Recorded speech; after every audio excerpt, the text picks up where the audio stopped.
nice day having all of you with us today live and with our studio audience. Meanwhile, you know, a lot of people take the SATs before they get into college, which tests math and verbal skills.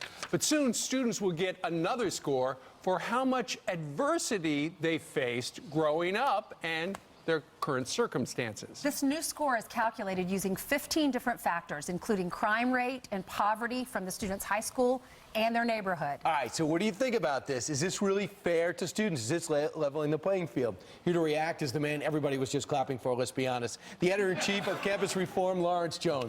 Lawrence.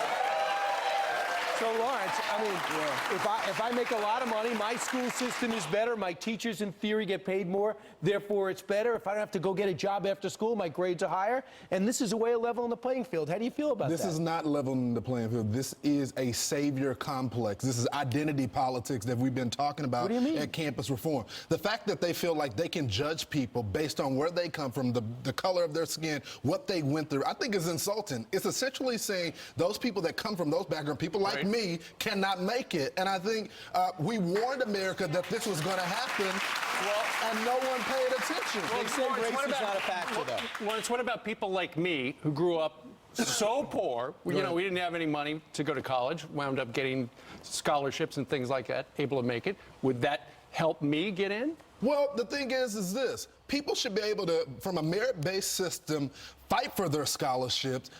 It is a tough task going on the internet, finding all the scholarships that you qualify for. Right.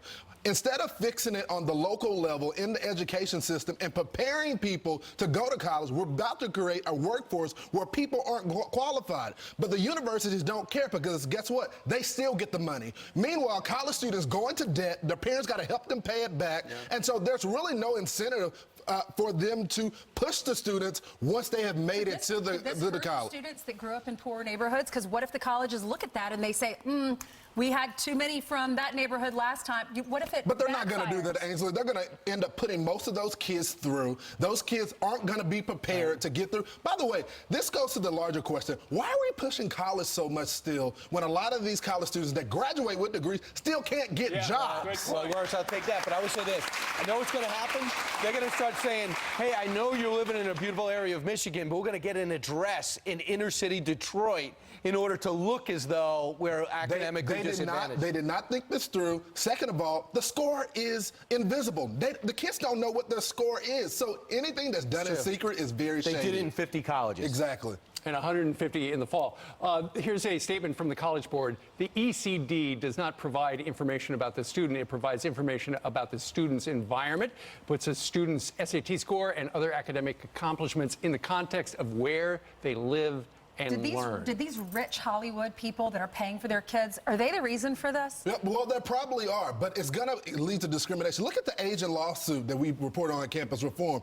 At Harvard University, they're essentially discriminating against these students because they said it's too many agents there. This is going to happen because no one knows the score. No one knows the metrics that they're using. Of course, they said, yeah, your background and all that, but how do we know? Right. I went to college because my parents paid for me to get a women's gymnastics scholarship. and a lot of I just wanted the scandal to come out now. Right. All right. You couldn't cut the mustard. Yeah, I couldn't. Uneven job. Lawrence, uneven bars were really troublesome. You've got a lot of fans here. Where's Carrie?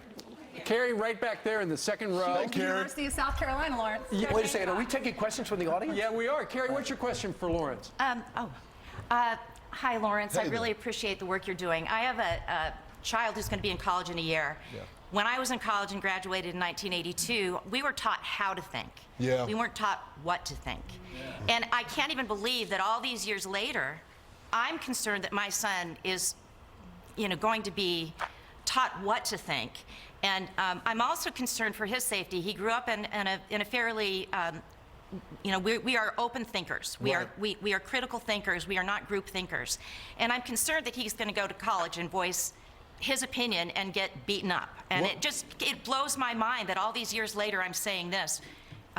So how do you help us? Well, you're 100% right, and we've talked about this at Campus Reform, where professors were supposed to set up the conversation and have that dialogue. Now it's all about indoctrination, and every single issue that's in the mainstream today starts on the college campuses. You think Kavanaugh started on Capitol Hill? Didn't start on Capitol Hill. It started on the college campuses where there was no due process. The Duke lacrosse case, and the UVA case, where students weren't able to get that due process and fight against their accusers. And now what we saw at the Supreme Court, where Kavanaugh was taken away. All this identity politics started on the college campuses. A merit-based system started on the college campus where they're trying to get rid of it.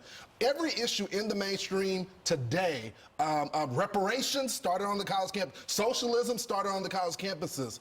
If we do not wake up and pay attention to what's happening to our kids, it's going to destroy the country. Right. There's a reason why most of them are going to be voting for Bernie That's Sanders. exactly right. And people laughed at Bernie because Bernie didn't have any friends. Now Bernie came back with Presley, Tlaib, AOC. There is a movement. They may not win the next election, but then the next 20 years, they're going to be real competitors for the United States presidency. All right, ladies and gentlemen, Lawrence Jones. Okay,